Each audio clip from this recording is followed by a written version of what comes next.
It is. Okay. Um, Here are some, this is a concordance. So all it's looking for is the word godly or godliness. In this particular approach, it looks for both forms. And so you have here godly, and here you have godly in Deuteronomy and Psalm. You have some Old Testament occurrences, and this particular search brings it up in the English Standard Version, the New English Translation. It has the Hebrew and the Greek, and then the New Living Translation, which is kind of a paraphrase. Um, so you get a pretty standard, modern, fairly literal translation. You get a much more considered dynamic interpretation. Then you get one that's even a little bit more toward the paraphrase. And then, if you happen to know the Greek or the Hebrew, then you can see what's there. So you can uh, see what's going on. And this is searching the English. Um, and so it won't tell you what the background word is. You'd have to be able to know that in this particular search program. And then it went from the New Testament. Now you notice in this search program, it has the ESV. So this is what it's actually searching. And then it's showing the verses that are in these. And it's going to go all the way through the ESV and show them. Then it's go back and it's going to research the godly and godliness as it shows up in the New English translation. Whether or not it shows up in the ESV as godly or godliness or in the New Living Translation doesn't make any difference. If it shows up here, then it'll show it, and then it'll show what the verse is if there's a similar verse in these other translations. So this becomes a pretty long document when you try to search it all the way through. But that gives you the advantage of not missing it simply because of the way this translator wanted to translate it. Now, the curious one that we'll get to right here in a second. We're going through the New Testament, through Timothy, and you notice how this word in this translation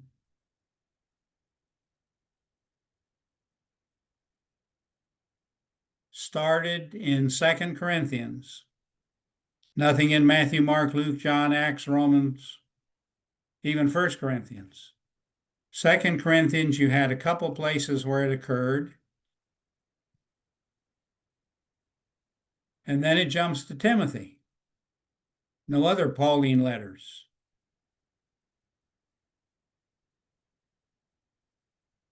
You have several passages in Timothy where it shows up. And we're going to look at one of those in a minute because it's curious. Couple in Titus.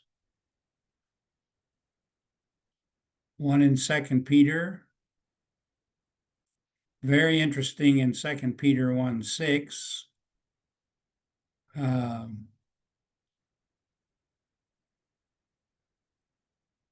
Look at this passage in 2 Peter. His divine power has granted to us all things that pertain to life and godliness through the knowledge of him who called us to his own glory and his excellence.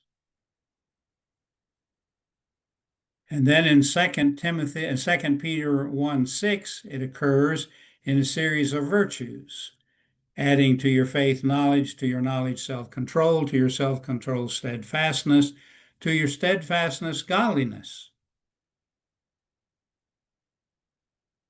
In the first verse, you see, it sounded like it's a pretty comprehensive term. He's given us everything that pertains to life and to godliness.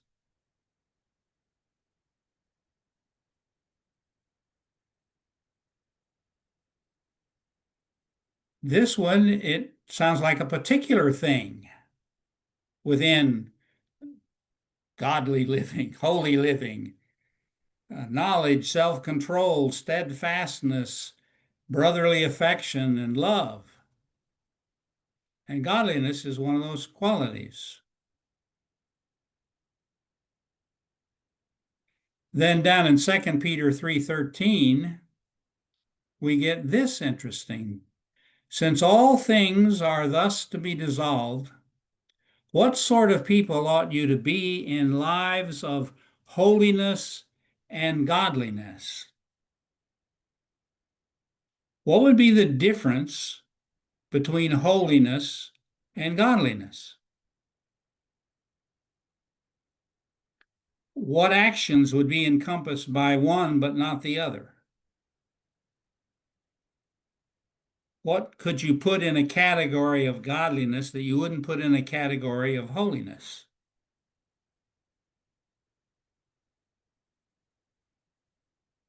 So, what looks like a pretty simple, easy to understand word, it rolls off our lips pretty easily, godliness. Everybody knows what that is, but what is it that it's joined with holiness here? It's joined with love and brotherly kindness and steadfastness and self-control here.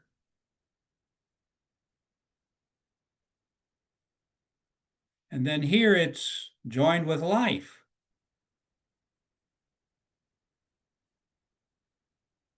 What does that mean?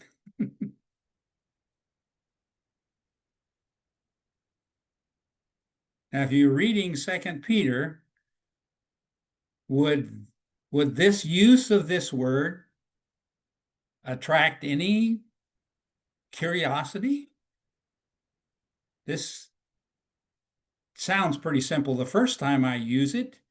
Life and godliness. Well, maybe this is ordinary life and spiritual life or religious life as opposed to just ordinary life. But then it comes in here at some kind of a quality that fits some kind of a relationship with faith and knowledge and self-control and perseverance and brotherly kindness and love. What's this godliness? And then not too long before I run across this, and it's holiness and godliness.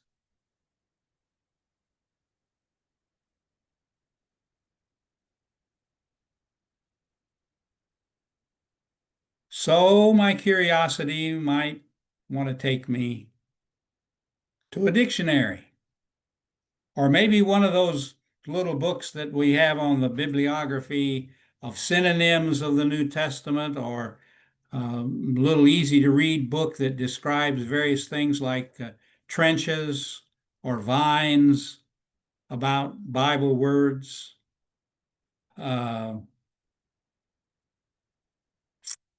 What would the dictionary show me? Well, let's see. I think this is all just the concordance. But let's race through it here right quick. Let me see if I can narrow this down a little bit. No, it doesn't want to work. There it goes. I can get through it a little faster.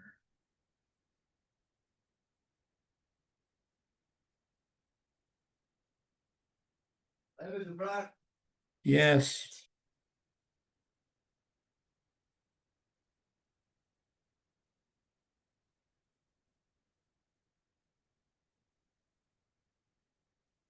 See, it even did the search in the Greek and the Hebrew. This is some search. This stops with the search.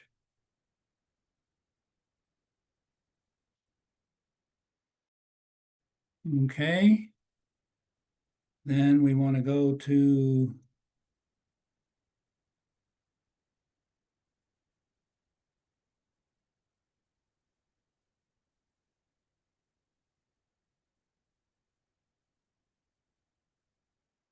make sure this was open so I can share it. Let me close that other one.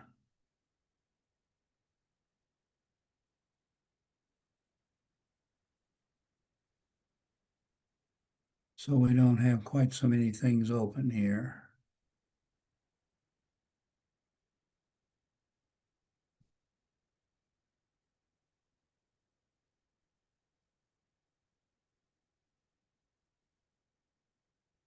Okay, this out of the way, bring this up.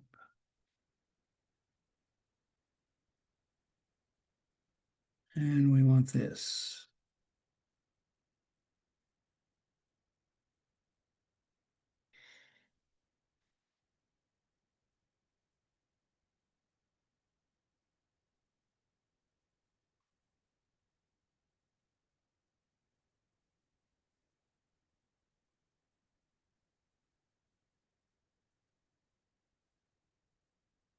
Here's the Greek word, and you don't have to know the Greek again. You just follow the numbers.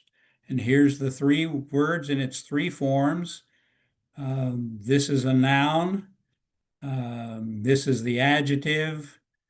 Um, and this is kind of an adverb type thing. And then you get a list of some of the words, places where it's used. And then they begin to describe it. It's conducting self with reverent regard for God, worship, putting religion into practice at home, fulfilling one's duties. This is interesting switch. Now, see, all of these things is conducting, putting religion into practice. And then here you have an attitude, feeling, being devoted, manner of life, a goodly manner, a life. We discover it comes from a word that means to shrink back, to fall back in awe, one would think. Um, the bodily movement.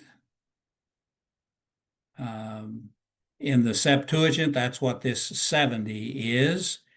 It's only used for the word, and you wouldn't know what that is necessarily, but that's the word for serve.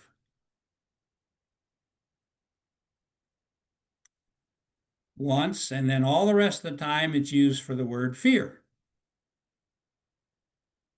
So the best translation is to serve God, is when the God is honored and worshiped by one doing his will and his commands.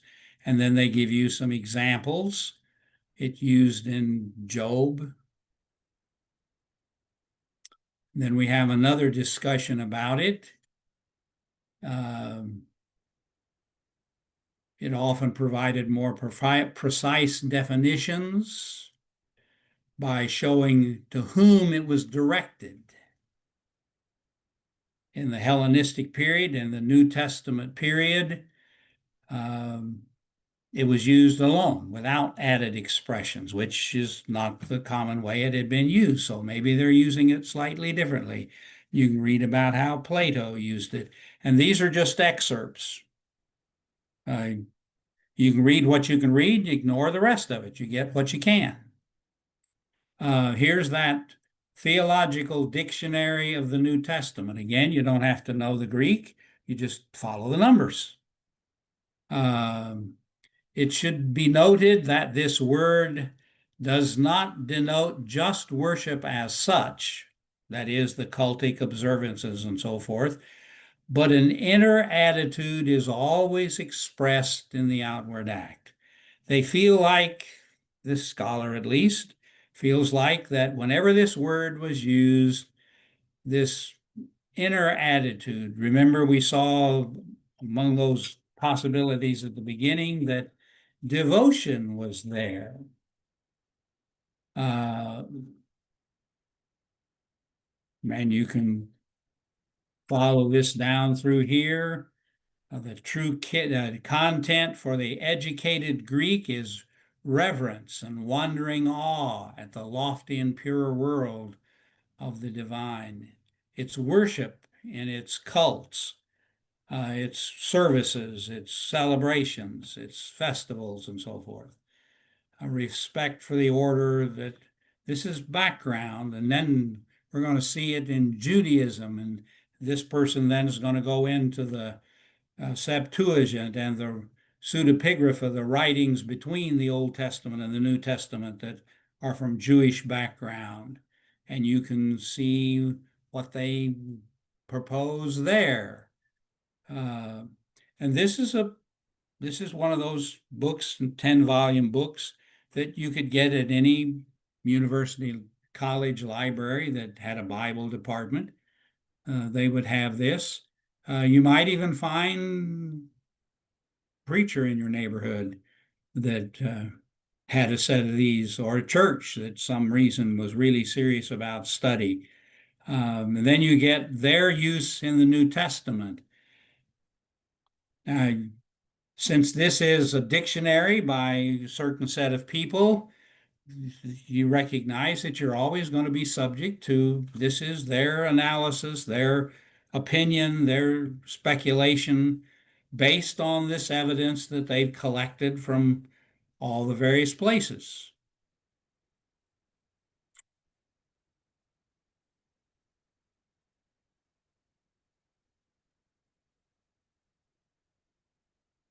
Distinction here, you see, it's not just to the world view, but it's a personal entity, a personal God that this is directed to.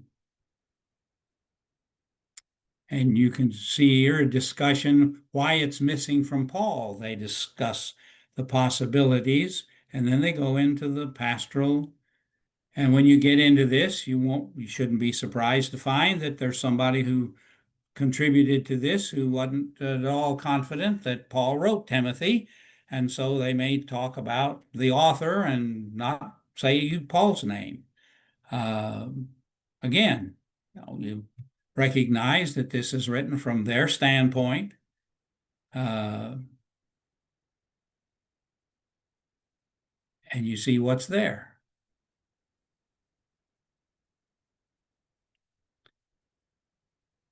Now, with just that possibility that we have a word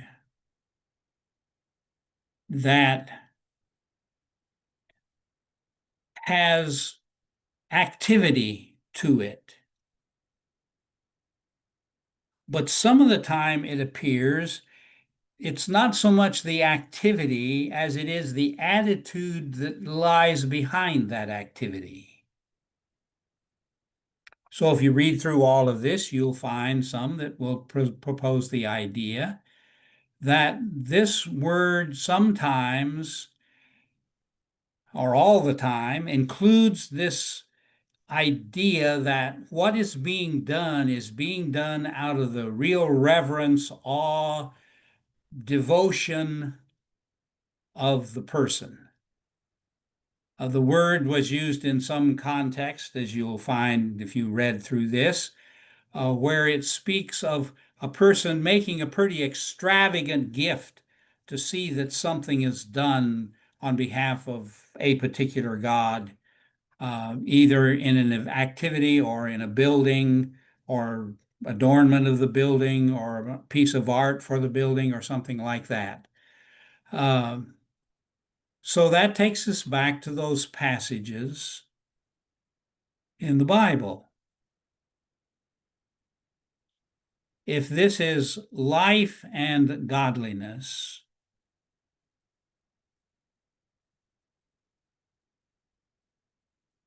if this is holiness and godliness, maybe the word godliness there, you see, is pushing the side of feeling, of attitude.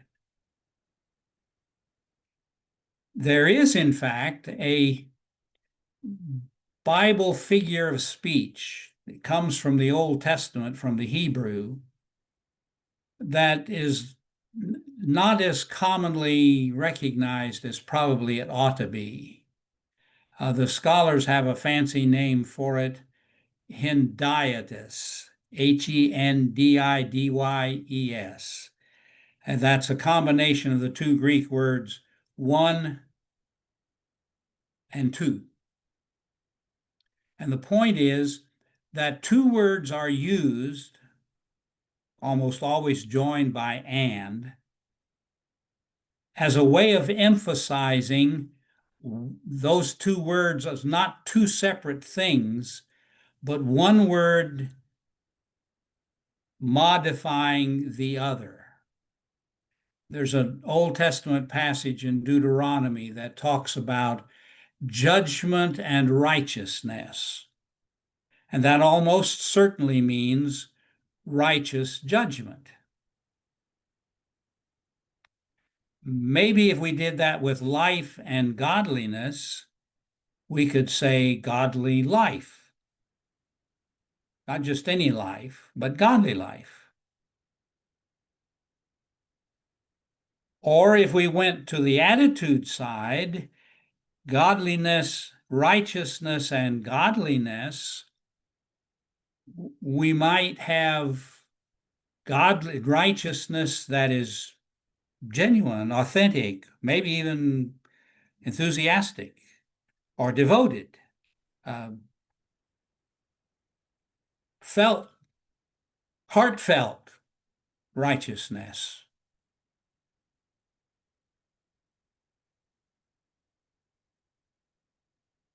But does anybody remember that song in First Timothy?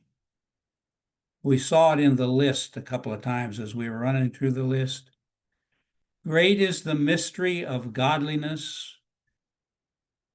And then there's a poetic description of the life and the ministry of Jesus.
Well, I thought I hadn't moved.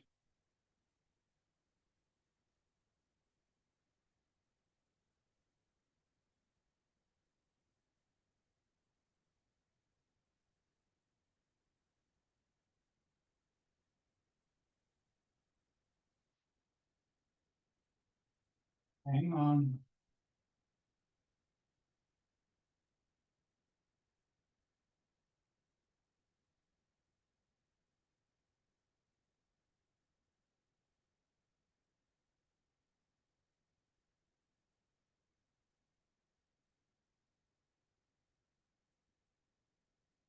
Wow.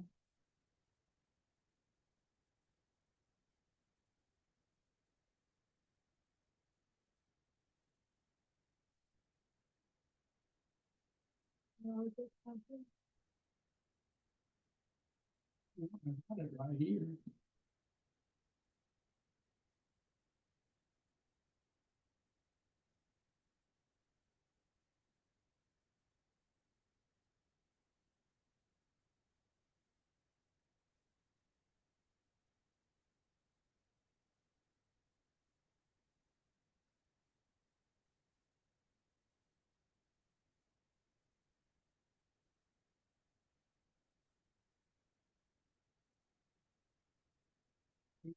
Get my computer to work.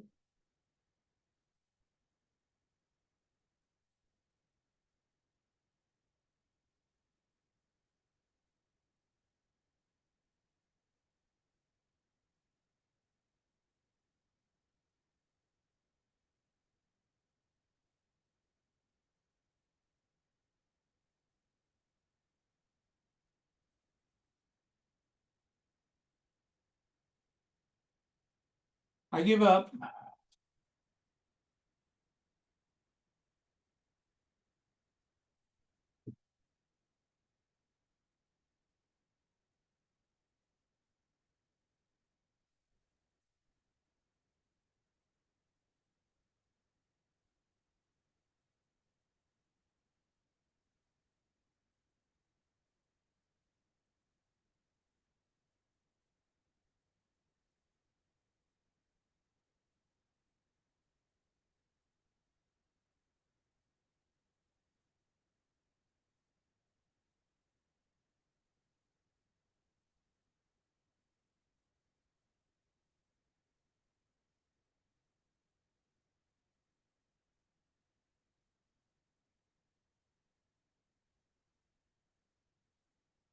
Hobby.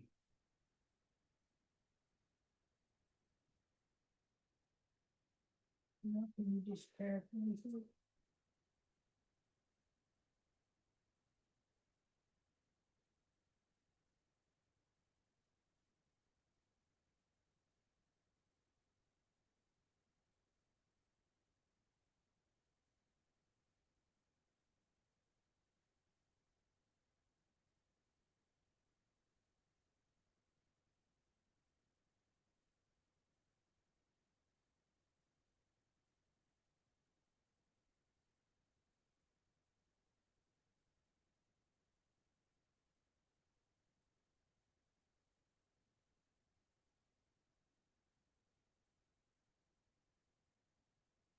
Um, 3:16. Why can't I remember that? Great is the mystery of godliness. God was manifest in the flesh, justified in the spirit, seen of angels, preached unto the Gentiles, believed on in the world, received up to glory. What's this?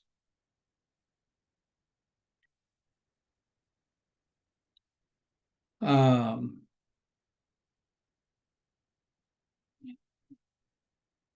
this is Jesus, the Word, devoted to the Father in full obedience to become incarnate.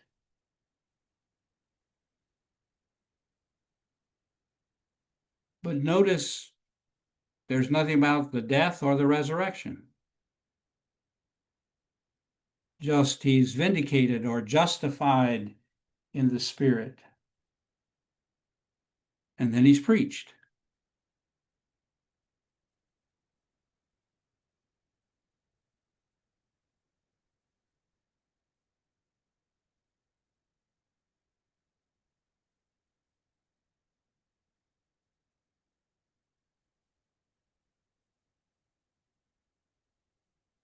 So godliness now has um, a much stronger character than just as it sometimes gets translated in some of the modern English as a piety, for instance, which is one of the words for um, religious activity, going to church, reading scripture, praying, participating in the festivals, that kind of thing. Um, Being a religious person. Um, the word that's used in Scripture had a much richer meaning than that. That really ought to inform our understanding of it when we read it.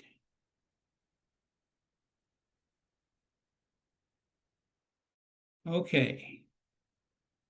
Now let's do the same thing in terms of the Bible word dictionary or lexicon in the original language that we can trace because we can follow the numbers.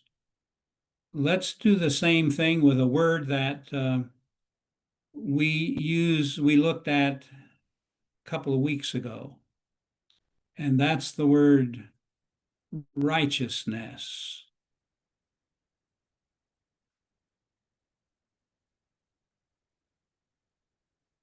Okay, let's see if the file we want is open to that.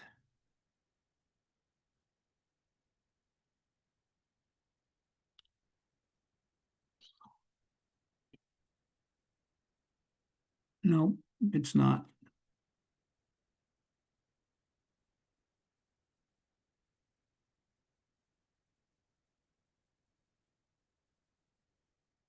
Um, the really fascinating one is this one. I sent you a paper that had Psalm 7.8 on it.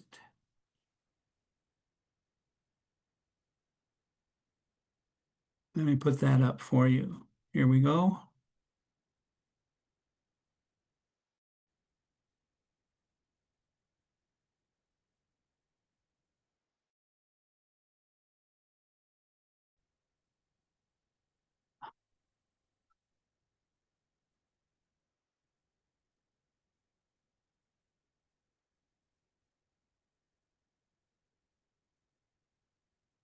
Here we go.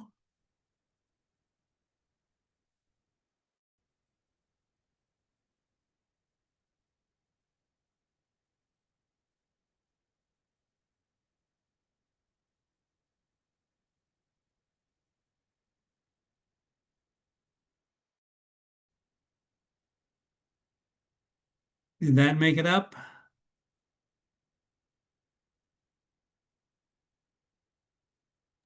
Yes, we said. Okay. Here's Psalm 8, 7, Psalm 7 in the English Standard Version. The Lord judges the people. Judge me, O Lord, according to my righteousness, according to the integrity that's in me.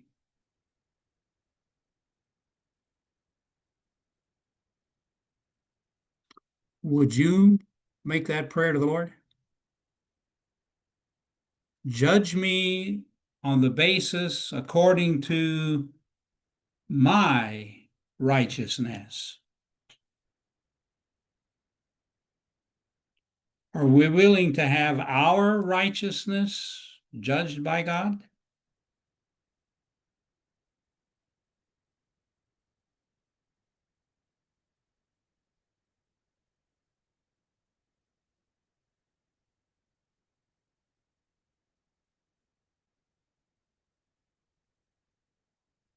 Would we even want to be judged by God's righteousness?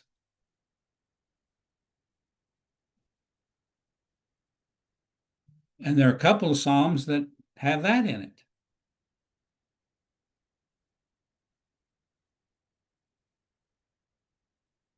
Now, that one you ought to be able to jump on right quick. How would you be willing to be judged by God's righteousness?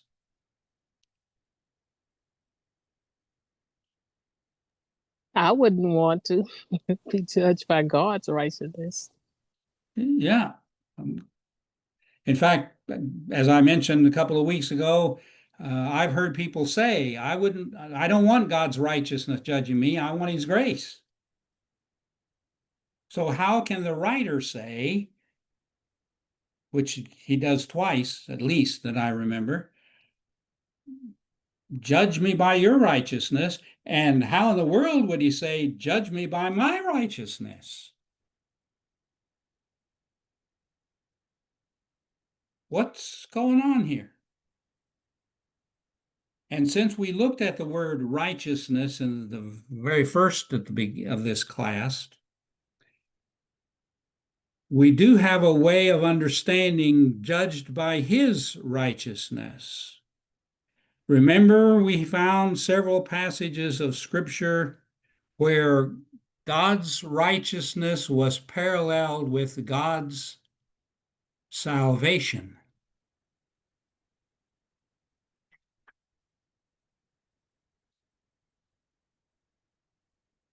And we saw how that could be possible. How could you connect? How could you parallel, feel like there was any association between God's righteousness and God's salvation? And of course, the clue, as we said, was remember, God's righteous judgment has two sides. For the sinner, for the evildoer, for the wrong person who's doing wrong, for the oppressor, God's judgment brings doom. But when God's righteousness judges and condemns the oppressor, the oppressed is saved. The person hurt by the wrongdoer is relieved. And so it depends on which side of God's righteousness you're looking as to whether it's good or bad. So if you took righteousness that way, the righteousness of God that rescued Israel from Egypt when it came down on Egypt, or when it rescued Israel centuries later from Babylon, because God's judgment came on Babylon. If that's the side of righteousness you're looking at, like Psalm 98 was, like Isaiah 51 did, then you could say, save me by that righteousness. Save me by your righteousness. Judge me by your righteousness that rescues.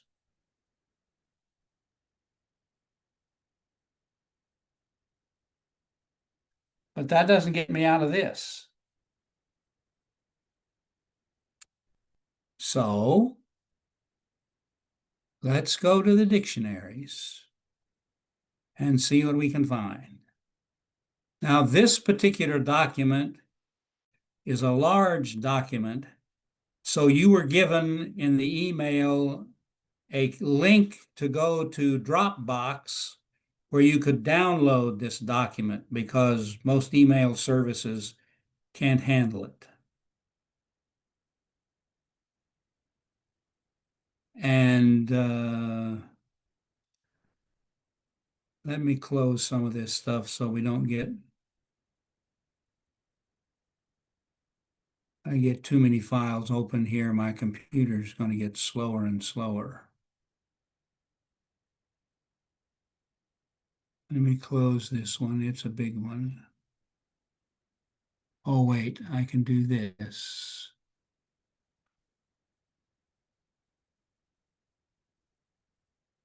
I can close this one. I can close this one.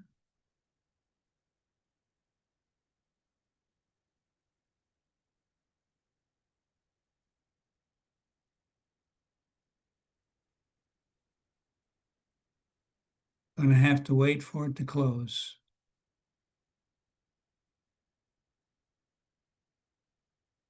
Okay.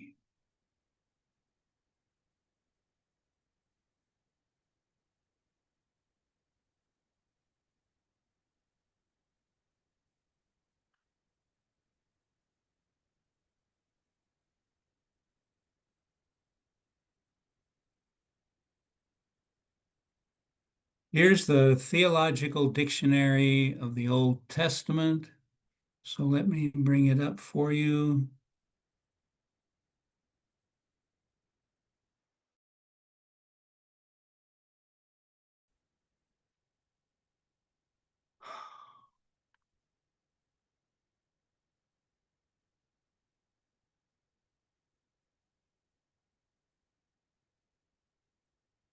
If I can.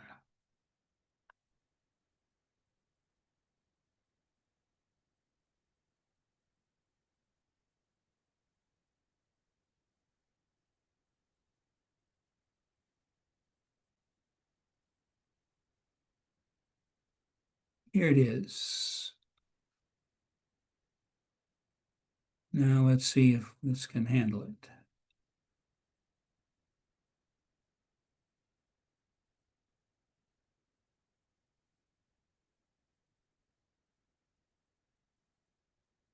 You got anything yet?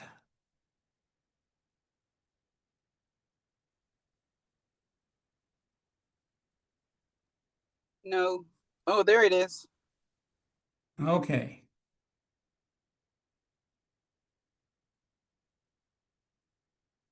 Now we're going to wade through several things here. This is the Theological Lexicon of the Old Testament. It's the counterpart to that Theological Dictionary of the New Testament, only it's even bigger. It's like 17 volumes long. And again, you're not going to find very many places that you can get to this. But look at the very beginning of this word. This is the word. Again, you don't have to know the word. All you have to know is the number. This is indexed to the number, so it tells you what page to go to. And here's the number. And the basic definition of this word that was translated righteousness is to be communally faithful.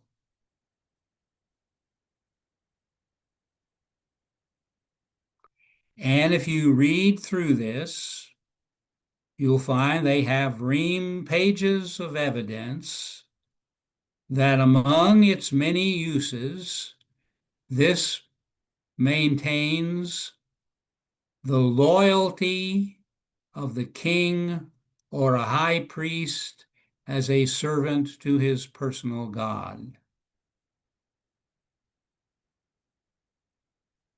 This is the background to this word. Now put that definition of righteousness in Psalm 7. Judge me according to my loyalty.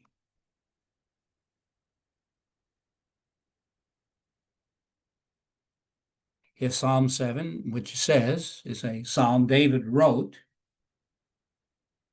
all of us would look askance as we did when he asks God to judge him by his righteousness, because we know his righteousness wasn't any better than ours.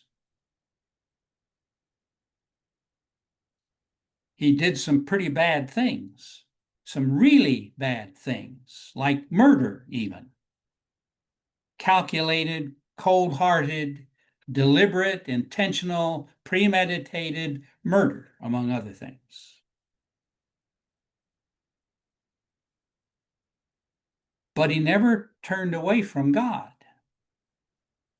He didn't worship a different deity.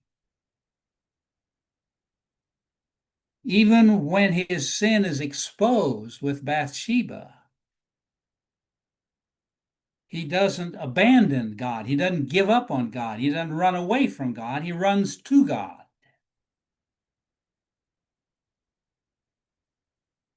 And so he could feel comfortable setting before the Lord. Remember,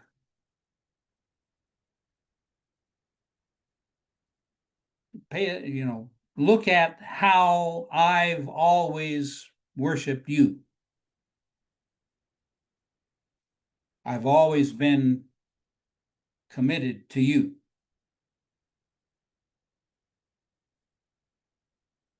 And the translator suspected this to a certain degree because the translation we read said in the second line, my integrity, remember my integrity. And the word that's used there is actually, if you go to the dictionary, you'll discover that the word is far more commonly simply translated as blameless.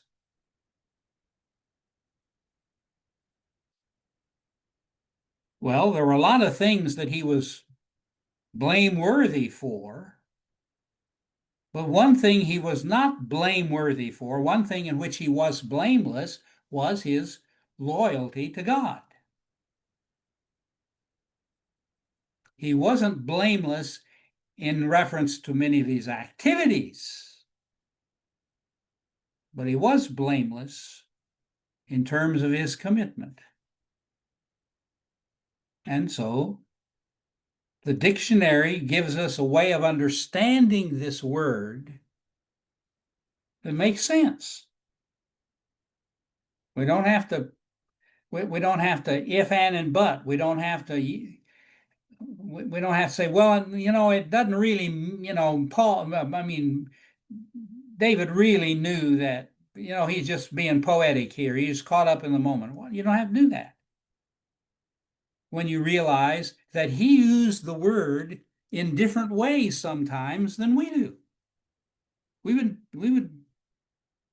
never use the word righteousness to speak, to point to represent our loyalty to God, our Christian commitment, the integrity of our Christian commitment, that we've always endeavored, even when we failed, to be a Christian, to be a follower of Jesus. We just wouldn't use the word righteousness that way. But he did.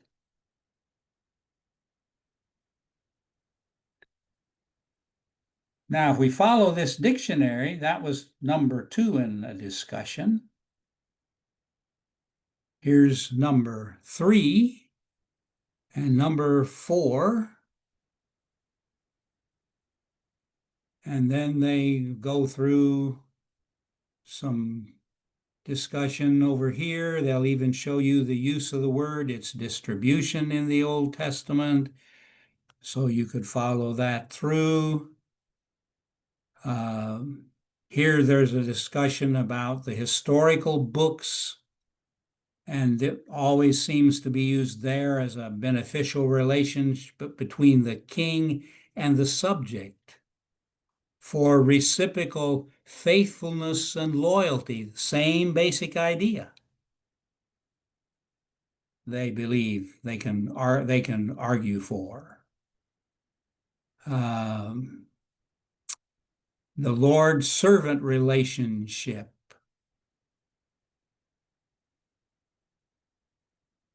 Look at their take on this particular passage in Genesis 38:26, where Judah has brought charges against his daughter-in-law because she's pregnant and her husband, his son, is dead.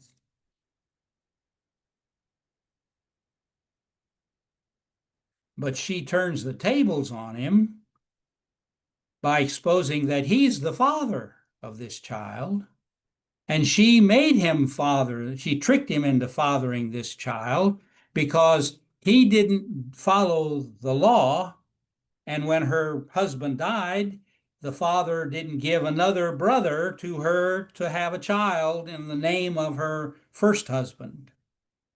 And since he wouldn't do that, she tricked him into doing it. And so he says, she acted, and the word is righteous here, and is innocent. She's loyal and innocent.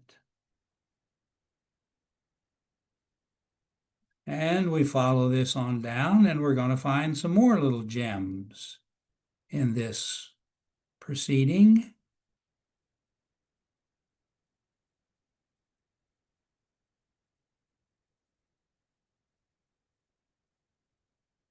I'm going to skip a bunch here. It's frequently used emphatically. multifacetedly in Psalms, remember? We found it paralleled with salvation. We find it a source of salvation. And yet, on the other hand, it's righteousness of following the law.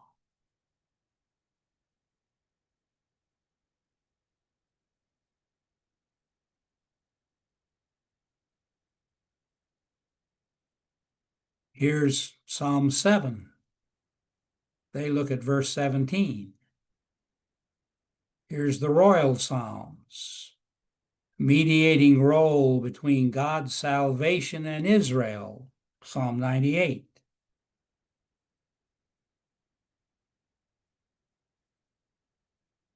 See, I had something marked over here on this side.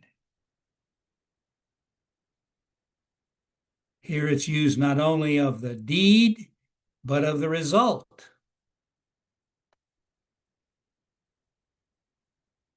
The word just gets richer and richer.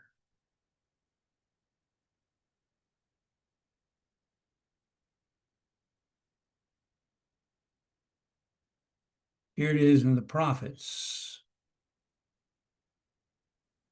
Amos has a couple of fascinating verses. You got your Bibles? Look at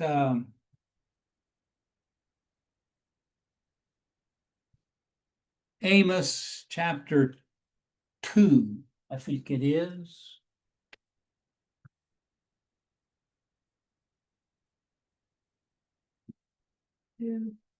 Verse 6.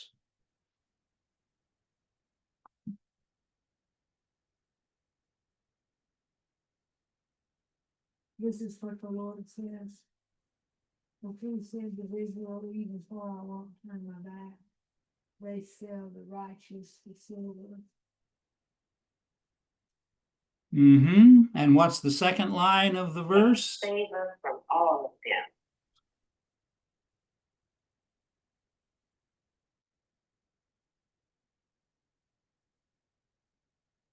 Sell the righteous for silver. They sold the righteous for silver and the poor for a pair of shoes. That's parallel. Why are the poor righteous?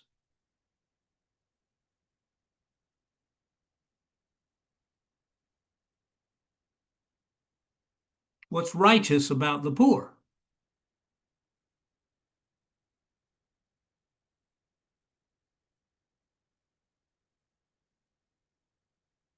And that's not the only place it occurs.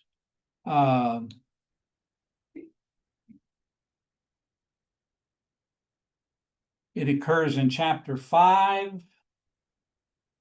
Isaiah uses it the same way.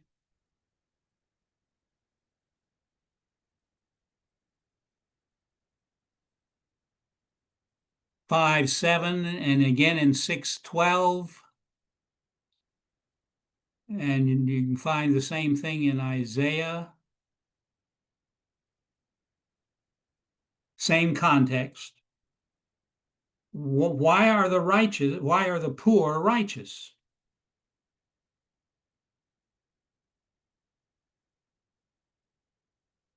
Well, if you go back to the beginning of the article and we read about righteous and righteousness in the law period, in the law, Exodus, Leviticus, Numbers, Deuteronomy, you discover that their word for righteousness is what they used in court when somebody was found to be not guilty. The verdict was righteous. The innocent party was vindicated. Verb, righteousnized. They were declared righteous. We say when a person is declared not guilty, we say they are innocent. In what way are the poor innocent? They're often innocent of their poverty. Especially in the ancient world, a lot of poor weren't because they were lazy. It's because they had a drought. They didn't have any crops. They were in the path of an army who wiped them out. They were the product here in Amos and Isaiah, the product of greedy people who forced them into poverty.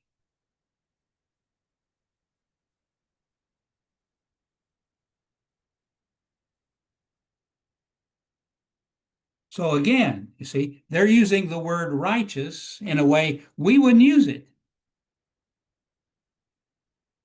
but they did. This is an example of the problem you have in translation called the range of the word. How the word gets used, actually used, how many different meanings, totally different situations has this word been adopted to. And when it gets really extreme, we call it an idiom because it makes absolutely no sense. Why in the world does this word get used there? How in the world does cash in the chips get to mean you died? Or kick the bucket means you died? Well, that's how the word got used. And sometimes you can make sense. You can see the connection as here with using it to apply it to poor people who weren't poor because they were indigent or lazy or just made bad choices, um, spent all their wealth on something insignificant, like the prodigal son, just wasted his fortune. They weren't that way. That wasn't why they were poor. And so a word that was applied to them in the ancient world in the Hebrew context was this word. And unfortunately, not very many translators show that to us. I don't know whether I can do it or not. I actually found, let me see if it's in that article I just closed, on, no, it wasn't that, it's this article. Let's see if I can get it open and show it to you.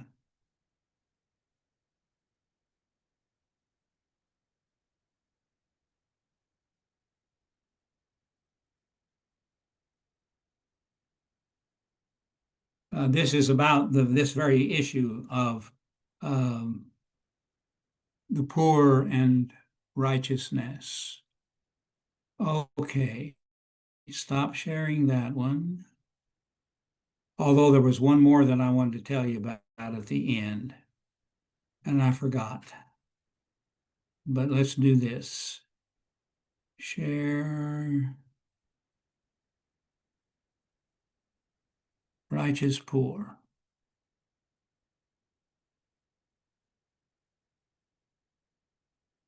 I'm going to share this one.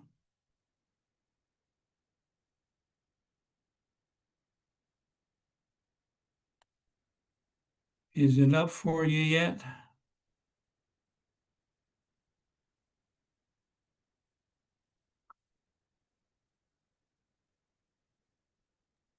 Not yet.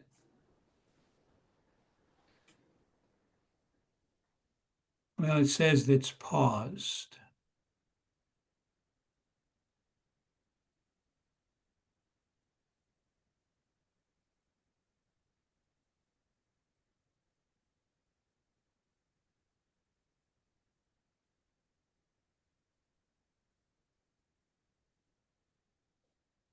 There it is. Okay, here's the verses in Samuel. I mean, in Amos chapter 2, verse 6. And notice here's the New American Standard 95. Here's the Tanakh, which is the most recent Jewish translation. Here's the complete Jewish Bible, and they translated the upright.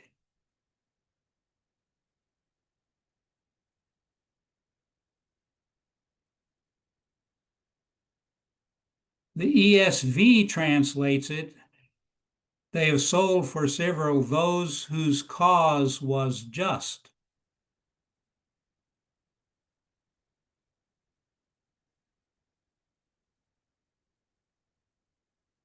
The New English translation translates it as they sold the innocent for silver.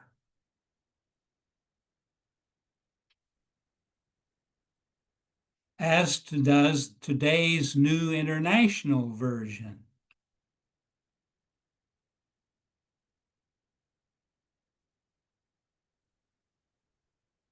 And the Revised English Version simply translates it as the honest folk.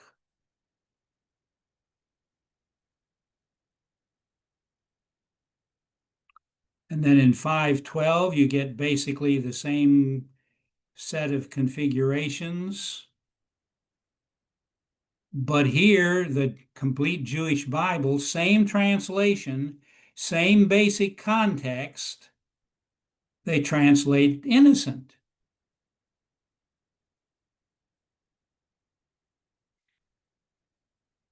And so does the Revised English translation. They didn't in the previous verse, but they do in this verse. And it's basically the same kind of a context.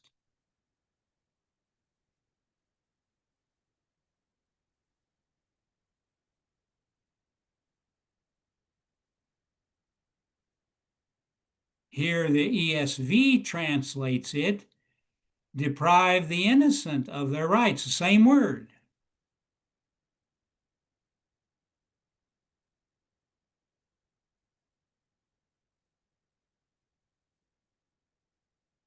That was intriguing because look here.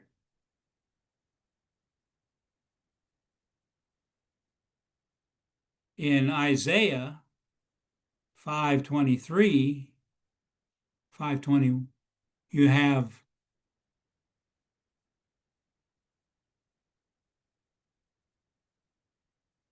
who's right.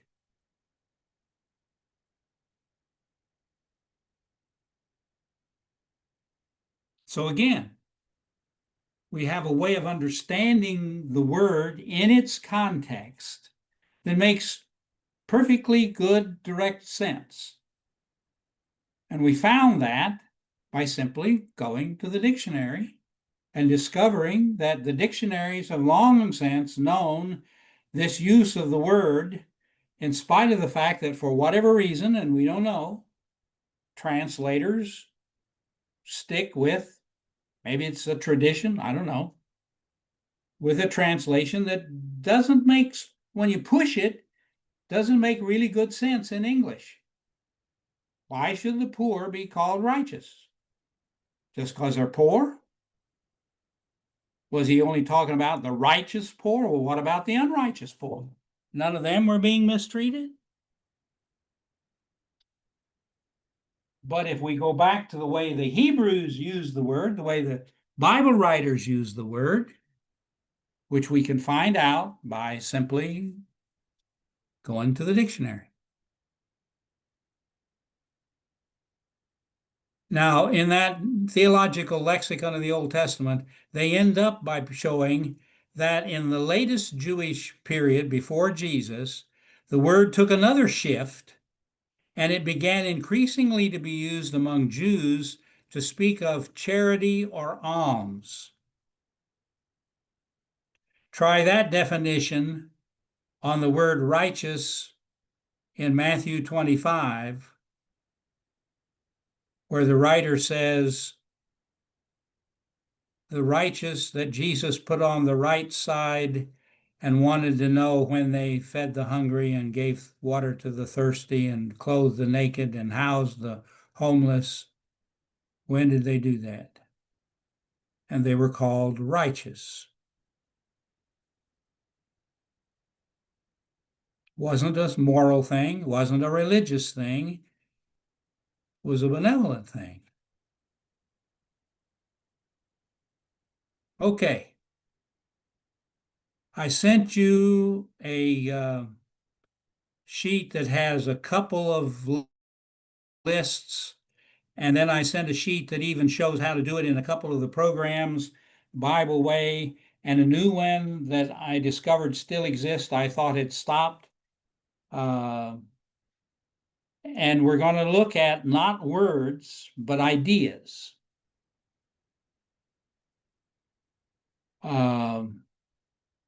If you look up forgiveness, for instance, in a dictionary, you'll find several synonyms for it. Well, if you look up forgiveness in a concordance, you'll find the verses that have forgiveness in it.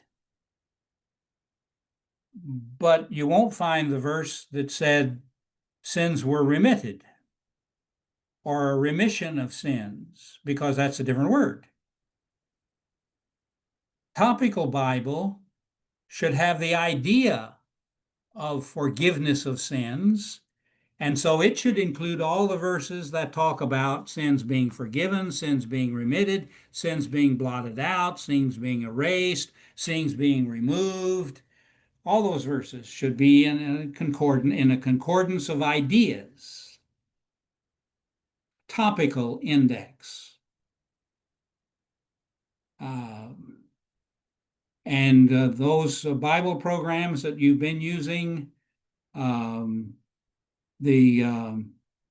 Bible Gateway, Study Bible, Blue Letter Bible, Bible Hub, all have those resources in them. And some of those resources are also available if you simply Google Nave's Topical Bible, and that's one that's on that list that I gave you. If you simply Googled it, you might find somebody that's offering that as just a searchable document that you put on your computer and have all the time. So look up a word of your choice, an idea, in a topical index for next week, and see what you find. And we'll see you then.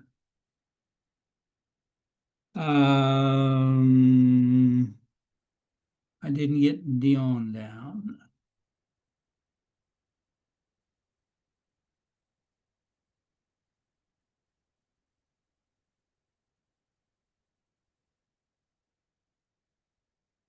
And minutes.